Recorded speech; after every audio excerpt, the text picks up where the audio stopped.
Hi Year 4, time for another 3 o'clock read. We have almost got to the end of Varjak Paw. So let's read on and see what happens. We've got to chapter 34. There was silence at the top of the stairs. The gentleman's cat was finished. Its body lay stiff and crumpled on the floor. It wasn't terrifying anymore. It looked like what it was, a broken toy. Varjak stood up, shaking, exhausted. He couldn't believe he'd done it. With all his skills, he was no match to the black cats. He'd fought the fight of his life, yet the truth was they'd been better than real cats in almost every way. They could never be alive like a real cat. That was their strength. It was also their weakness. Somehow he'd made it count. The other black cat was staring at the broken toy, as if it couldn't believe what was happening either. It nudged the crumpled body. There was no response, no movement, no life. It stood up very slowly and came towards Varjak. He knew what was coming. This one would never let him near its collar. It was going to avenge its twin. It was going to destroy him. And for all the world he couldn't think how to stand against it.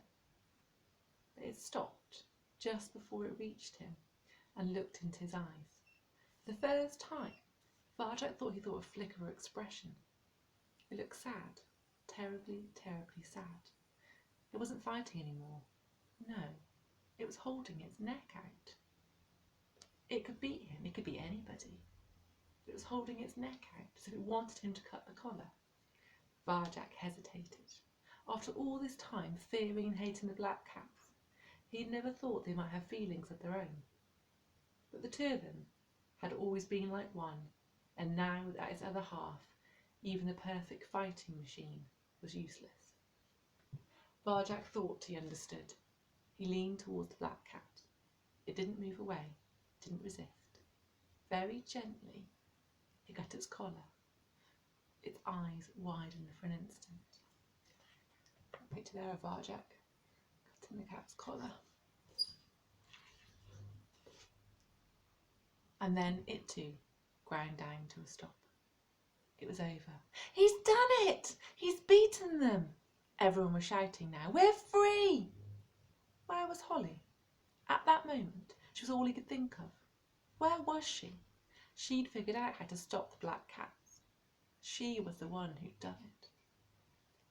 Kind of sad, those black cats, said a gravelly voice behind him. One couldn't work without the other. Varjak turned to face her, his heart aching. Would she forgive him? Holly, I'm sorry. I should have come with you. Her mustard eyes were smiling. I know, but you've made up for it. But you're not the worst friend in the world, Mr. Paw. Not by a long shot. They grinned at each other. Varjak, you did it, said Tam. She was breathless and her eyes were shining. I told her you'd do it. Didn't I tell you, Holly? Tam, he said. It's good to see you again. Cheers were going up. Some of the cats in the cage were starting to head downstairs. Wait, hesitated Holly. Her gravelly voice stilled them instantly. It's not over yet, she warned. We have to find our way out. The house is all locked. All the windows, all the doors. We've got to find another way. We're going down, but quietly. We're not bossing you around. We just know what's going on here. Understand? There was a ripple of agreement. Varjak marvelled at the way she took control. He smiled to himself as they led the black cats down the stairs in a stealthy, steady column. He had his friend back, both of them. They'd beaten the black cats, they'd done the impossible. After all they'd been through, maybe, just maybe, everything was going to be good at last. Varjak, Varjak, help! He looked down. It was Julius, howling. Julius, in the gentleman's grip. The gentleman, waiting for them at the foot of the stairs. The column of cats froze in fear. Varjak could see his family at the edge of the front room, trembling, powerless. They were all powerless before the gentleman. The black cats were gone, but they were nothing compared to the man who'd made them. Click, clack. The gentleman dropped Julius and stepped towards the stairs, shouting in a voice like thunder. The column of cats cracked and began to break. "Wait!" cried Holly, but no one was listening. The street cats panicked, turned tail, fled upstairs. Julius scurried back to his family. In the space of a heartbeat, Varjak, Holly and Tam stood alone as the gentleman came for them. His shadow stretched before him. It covered the stairs, draping them in darkness even before he reached them. His shoes shone like black ice. As they clicked closer, step by step, Varjak could see his own reflection looming large in the blackness. How could he let himself believe that everything would work out? He should have known better. He hated himself for having that moment of hope, because now the hope was gone. There was nothing left at all. "There's no way out of here, Varjak," said Tam. "Nope." "Looks like goodbye," said Holly. "We go down fighting?" "We go down fighting," said Varjak Paw. The gentleman's waxy white hand reached out for him, huge enough to hold his whole body, strong enough to break his neck. Varjak bared his teeth, ready to fight to the death, and it would be death. How else could it end? The hand closed around his neck, and crash! The smash of breaking glass, a roar like the sky ripping open. "Leave my friends alone!"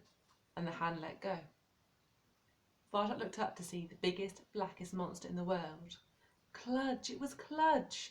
The great dog had come through. He'd shattered the window of the Contessa's house. Cludge was ferocious. Even Varjak shook at the sight of him.